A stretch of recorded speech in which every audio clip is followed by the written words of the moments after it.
আজকে রান্না করলাম সাগরের চাপিলা মাছ আর কিছু বাজার আপনাদের সাথে শেয়ার করে। প্রথমে বের করে নিলাম কাঁচামরিচ আর ধনেপাতা, আর মনে হয় কাঁচামরিচ ধনেপাতা ছাড়া মনে হয় তরকারি রান্না হয় না। ভর্তা বানানি হতে, তারপর রান্না হতে, ভাজি হতে, সবকিছুতে মনে হয় ধনেপাতাটা ছাড়া অসম্পূর্ণই থেকে যায়।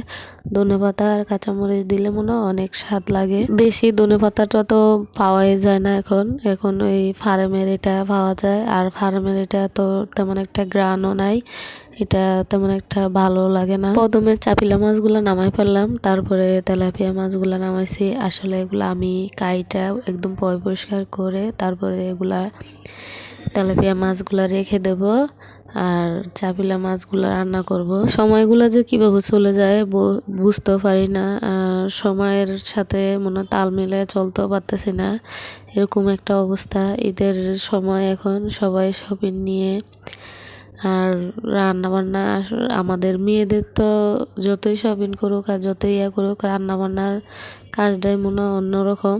কারণ রান্নাবান্নার কাজগুলো যদি না গুছিয়ে রাখে তাহলে দেখা গেছে ঈদের সময় অনেক সমস্যা হয়। এবারে মনে হয় আমার থেকে কিছুই করতে পারবো না, কারণ আমি অনেক সময়ই পাইতেছি না, অনেক কাজের ভিতরে আছি। এবার আমার থেকে আদা রসুন হইতে কোনো কিছুই আমি করতে পারতেছি না।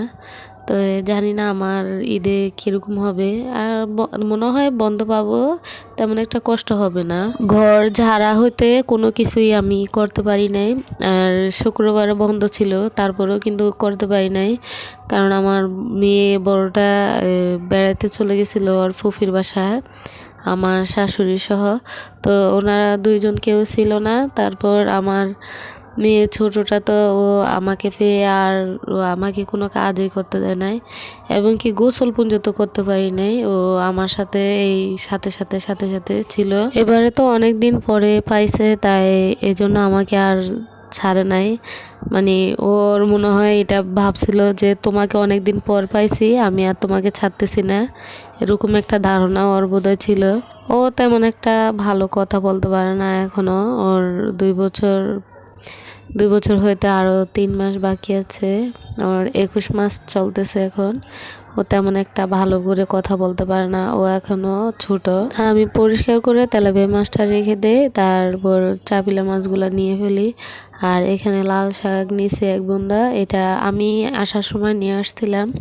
তো এই শাকটাও আমি আর আমার শাশুড়ি সব কুটে রেখে দিচ্ছি। প্রথমে ময় মশলাগুলা কষায় নেব, কষায় তারপরে মাছগুলা দিয়ে দেবো। মাছ এগুলো আমি কাঁচায় দেব, মশলাটা কষায় তারপরে কাঁচা এভাবে দেব। আর অনেক সময় অনেকে রান্না করে হয়তো ভাজি করে তারপরে মশলা কষায় ওই ভুনা করা হয়, কিন্তু আমার শ্বশুরবাড়ির ফ্যামিলিতে কাঁচা মাছটাই বেশি পছন্দ করে, ওরা ভাজা মাছটা তেমন একটা পছন্দ করে না। তাই আমার বাবার বাড়ির ফ্যামিলি কিন্তু সবাই ভাজা মাছটা পছন্দ করে, আবার কাঁচা মাছটা পছন্দ করে না।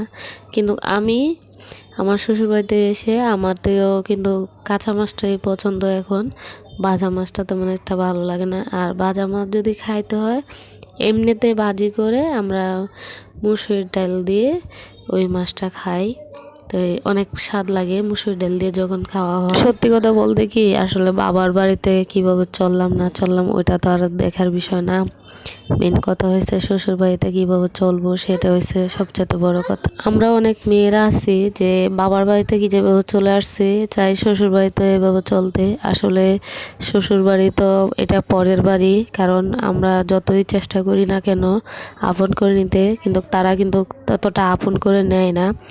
তো এটা আসলে সবাই মাথায় রাখবেন, কারণ প্রথম প্রথম না সবার মন জয় করা যায় না। যদি মন জয় করতে হয় অনেক কষ্ট হয়, অনেক কষ্ট করে তারপরে মন জয় করতে হয়। তাই আপনার মন কিন্তু ভাঙতে 1 সেকেন্ডও লাগে না, কিন্তু মন জয় করতে যে কত কষ্ট যে আপুরা করছে তারাই বুঝতে পারবে, আর যারা না করতে পারছে তারা কিন্তু ব্যর্থ হয়ে আবার বাবার বাড়ি চলে যেতে হয়েছে। এটা না করে আমরা নিজে চেষ্টা করে যে মন জয় করাটাই চেষ্টা করাটাই অনেক ভালো। আর সংসার ভাঙাটা কিন্তু ভালো না, সংসারে টিকে থাকতে হলে সবার সাথে যদি মিলেমিশে চলতে হয় তাহলে একটু কষ্ট তো করতেই হয়। ত্যাগ না করলে না আসলে সংসার করা যায় না, ত্যাগ করতে হবে, কারণ আমার কোন জিনিসটা পছন্দ, কি খাইতে পছন্দ সব কিছু কিন্তু ত্যাগ করতে হয়। সব কিছু ত্যাগ করে আজকে 14 বছরে পা দিলাম। তো 14 বছর পা দিয়েও দেখেন অনেক বাধা, অনেক চলতেছে আমার উপর দিয়েও, তারপরেও দেখেন সংসারে টিকে আছি। আল্লাহ তাআলা জানি না কতটুকু রাখবে। তো চেষ্টা করব যে আল্লাহর কাছে দোয়া করব যে তো সারা জীবন এই স্বামীর ঘরেই থেকে যাইতে পারি। কারণ আমাদের মেয়েদের কিন্তু স্বামী হইছে অলংকার, মেয়েদের দামি গহনাই কিন্তু স্বামী। তো যদি স্বামী না থাকে তাহলে মেয়েদের কিন্তু অন্ধকার সব কিছু। সংসার ছেড়ে চলে যায় যারা, তারা বুঝতে পারে যে স্বামী যদি পাগল হয় ছাগল হয় তাও কিন্তু স্বামী আগলায় রাখতো। তো যেসব আপুরা কিন্তু গেছে সবাই কিন্তু বুঝে যে আমার স্বামী ভালো ছিল।